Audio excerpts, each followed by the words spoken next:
मी विजय चव्हाण, तुम्ही पाहतात आवाज लोकशाहीचा। आज आपण भीमा कोरेगाव या ठिकाणी आहोत। विजय स्तंभाला मानवंदन देण्यासाठी इथे अनेक भीम अनुयायी आलेले आहेत।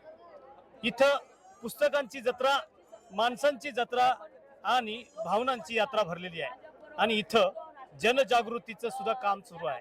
तुम्ही पाहता जनसुविधा संविधान संवाद व जागृती अभियान जन सुरक्षा कायदा 2024 या अंतर्गत क्रांतिज्योती सावित्रीबाई फुले समता मंच पुणे, संविधान समता समिती Pune, advocate social forum Pune, all India SC ST railway employees Pune या सर्व संघटनांनी मिळून समाजामध्ये जनजागृती करण्याचं एक धोरण राबवलेलं आहे। या निमित्तानं आपण सर्वांना आवाहन करूया की नवीन वर्षाचा प्रवास तुमचा खऱ्या अर्थानं विचारानं सुरू झाला पाहिजे। शूरवीरांना मानवंदना देण्यासाठी तुम्ही आला असाल तर तुमच्या डोक्यामध्ये क्रांतीचा विचार सुरू झाला पाहिजे आणि गेल्या वर्षातल्या ज्या अनेक तुमच्याकडून झालेल्या घडामोडी असतील, पण नवीन वर्षाच्या उमेदीनं, शक्तीनं, ताकदीनं आणि प्रेरणेनं खऱ्या अर्थानं संविधान बचावासाठी काम करावं लागणार आहे। या अनेक वितंडवादांच्या सोहळ्यामध्ये खऱ्या अर्थानं अन्याय अत्याचाराची परिसीमा सुरू झालेली आहे आणि या परिसीमेचा सर्वाधिक फटका जो बसतो तो दलित या वर्गाला आणि म्हणून ST OBC SC अशा ज्या संघटना आहेत त्याच्या माध्यमातून ही चळवळ सुरू आहे। आपण या चळवळीचं काम करणारे पुण्यातील, आपलं नाव काय देता? ॲडव्होकेट जितेंद्र कांबळे। हे ॲडव्होकेट जितेंद्र कांबळे खऱ्या अर्थानं सर्व काही सोडून समाजाच्या खऱ्या अर्थानं प्रसाराला आणि संविधान बचाव समितीसाठी काम करतात। आपण त्यांच्याशी संवाद करूया। दादा, आपलं लोकशाही आवाज लोकशाहीमध्ये सहर्ष स्वागत करतो।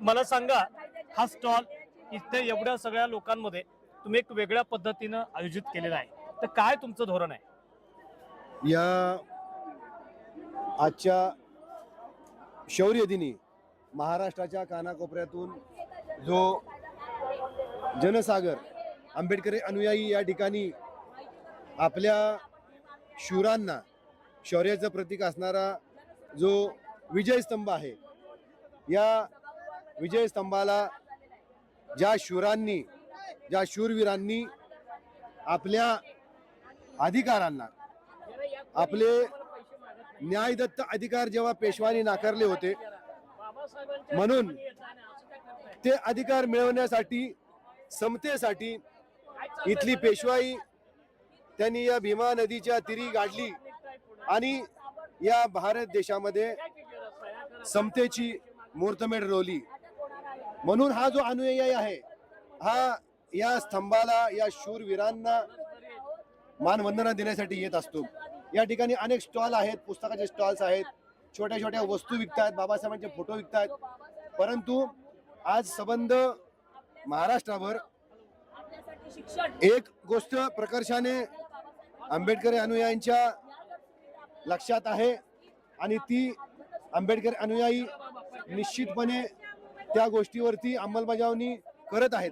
ती गोष्ट म्हणजे 2024 साली महाराष्ट्र सरकारने जो जनसुरक्षा अधिनियम पास केलेला आहे, या कायद्याच्या माध्यमातून भारतीय संविधानाने दिलेला आर्टिकल 19चा जो अधिकार आहे, right to freedom and speech expression, हे जे अधिकार आहेत, बोलण्याचं स्वातंत्र्य, सरकारच्या धोरणाच्या विरोधात निदर्शने, मोर्चे करण्याचं स्वातंत्र्य, हे जे स्वातंत्र्य आहे या कायद्यातून हिरावून घेतलं जाणार आहे। एक मिनिट तुम्हाला थांबवतो साहेब। पहा मित्रांनो, फार गंभीर आणि महत्वाची बाब तुम्हाला सांगण्यात येते। तुम्ही इथं मानवंदना द्यायला आलाय, ते तुमचे पूर्वज शौर्याचं प्रतीक आहे। हे शौर्य साधं सुद्धा नव्हतं। पिढ्यानं पिढ्या पिचित गेलेल्या तुमच्या समाजाला ज्या वंचित गोष्टींसाठी रखडून ठेवलं होतं, जखडून ठेवलं होतं, माणसांना पाणी देणारी माणसं, जनावरांना पाणी देणारी माणसं माणसांना पाणी देत नव्हती आणि हा त्यावेळेचा काळ मोडीत काढणारे हे महार शूर इथं तुमच्यासाठी एका स्मारकामध्ये बंदिस्त झालेत। हे तुम्हाला काय सांगतात की सध्याच्या सरकारमध्ये की तुमचे जे न्याय हक्क आहेत ते हिरावून घेण्यासाठी कामकाज सुरू आहे आणि ती जनजागृती आज खऱ्या अर्थानं या सर्व समाजामध्ये झाली पाहिजे। हा निस्ता गर्दीचा गाजर नको, तर हा जागृतीचा जागर झाला पाहिजे आणि म्हणून तुमच्यासाठी ॲडव्होकेट जी कांबळे खऱ्या अर्थानं इथं सह्याची मोहीम राबवतात. त्यांचे सहकारी मित्र आमच्या भगिनी आपल्या जीवाचा आकांत करून लोकांना बोलवतात, त्यांना न्याय हक्काच्या विषयी सांगतात. इथं कोणाला पैसे मागत नाहीयेत, पण येणाऱ्या सर्वांना आम्ही सुद्धा या निमित्तानं नम्र विनंती करतो की या, पहा, विचार ऐकून घ्या आणि याच्यात सामील व्हा. सांगा तुम्हाला पुढे काय सांगायचं आहे. या ठिकाणी या 2014 पासून जेव्हापासून भाजप सरकार सत्तेवर आलेलं आहे तेव्हापासून लोकशाहीच्या मूल्यांना पायदळी तुडवण्याचं काम वारंवार हे सरकार RSSच्या माध्यमातून, विश्व हिंदू परिषद असेल, बजरंग दल असेल, ज्या ज्या हिंदुत्ववादी संघटना आहेत त्यामध्ये अलीकडं अनिल मिश्रा सारखा एक वाचाळवीर वकील याच्या माध्यमातून असेल, या लोकशाही मूल्यांना तडा देण्याचं काम, भारतीय संविधानाला पायदळी तुडवण्याचं काम या भाजप सरकारच्या माध्यमातून सुरू आहे. आणि या जनसुरक्षा कायदा हा त्यातलाच प्रकार आहे.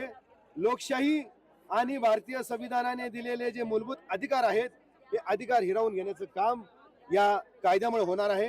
जर सरकारने अन्याय अत्याचार केला, सरकारमध्ये बसलेलं गृह खातं आहे, सरकारमध्ये बसलेले बाबू आहेत, यांनी जर अन्याय अत्याचार केला आणि त्याच्या विरोधात जर फुले शाहू आंबेडकरी पक्ष संघटना रस्त्यावर उतरल्यात आणि त्यांनी सरकारच्या विरोधात आंदोलन केले, मोर्चे केले, सोशल मीडियावरती सरकारच्या विरोधात रान उठवलं, तर अशा वेळेला हा जर कायदा पास झाला तर सरकार त्या कार्यकर्त्याला, त्या संघटनेला विना चौकशी जेलमध्ये डांबून ठेवू शकते, त्याला जामीन नाही.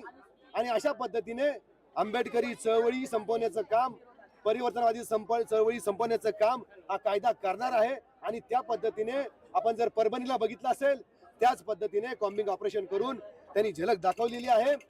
आणि येणाऱ्या काळामध्ये हा जर कायदा पास झाला तर निश्चितपणे परत परभणी घडेल, निश्चितपणे परत खरलांची घडेल. आणि आपण जेव्हा रस्त्यावर उतरू तेव्हा आपल्यालाही गुन्हेगार ठरवून जेलमध्ये डांबलं जाईल. त्यामुळे आंबेडकरी अनुयायांनी या ठिकाणी हा कायदा जाणून घ्यावा, सावध व्हावं.